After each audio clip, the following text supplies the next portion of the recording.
বাড়ির সৌন্দর্য নির্ভর করে আপনার উপরে যে ফাঁকা জায়গাকে কিভাবে আপনি কি রং দিয়ে কি ফার্নিচার দিয়ে সাজাবেন। এই অ্যাপার্টমেন্টে যদিও এখনো কোনো ফার্নিচার ইনক্লুড করা হয়নি, তবে আপনি কিন্তু চাইলেই আমাদেরকে জানাতে পারেন কোন জায়গাকে আসলে আপনি কিভাবে সাজাতে চান। তবে এই অ্যাপার্টমেন্টের কথা বলি, একটা ডিনার ওয়াগন আমরা দেখেছি, আরেকটা সাইডে এখানে করা আছে। এখানে এটা ঠিক ডিনার ওয়াগন না, এখানে আপনি ওভেন থেকে শুরু করে সব কিছুই রাখতে পারবেন। সকেটগুলো দেখে অ্যাটলিস্ট আপনি আইডিয়া করতে পারবেন। আর উপরের জায়গাটাকে ইউটিলাইজ করা হয়েছে, এখানেও আরও কিছু ছোট ছোট ক্যাবিনেট দেওয়া হচ্ছে। আমাদের প্রচুর জিনিস লাগে, কিন্তু সেই জিনিসগুলো যখন সামনে থাকে ঘরটা অনেক বেশি গ্যাঞ্জামপূর্ণ মনে হয়।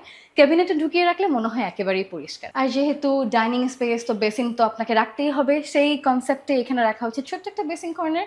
খুব সুন্দর একটা মার্বেলের বেসিন, আর তার সামনে হচ্ছে যে আয়নাটা দেয়া, সেটাও আপনি দেখতেই পাচ্ছেন। এই আয়নার ব্যবহার এবং এই স্পেসটাকে সুন্দর করে তুলেছে সিলিংয়ে, যেখানে ছোট্ট ছোট্ট কাজ করা আছে, খুব বেশি না, ফ্যানেরও পর্যাপ্ত ব্যবহার। আর এই জায়গাটাতে ঠিক একটু আগে যে সিলিংয়ের কারুকার্য ছিল, সেটাই আমি দেখতে পাচ্ছি, যেন খুব বেশি চোখে দেখতে সুদিংনেসটা যেন থাকে।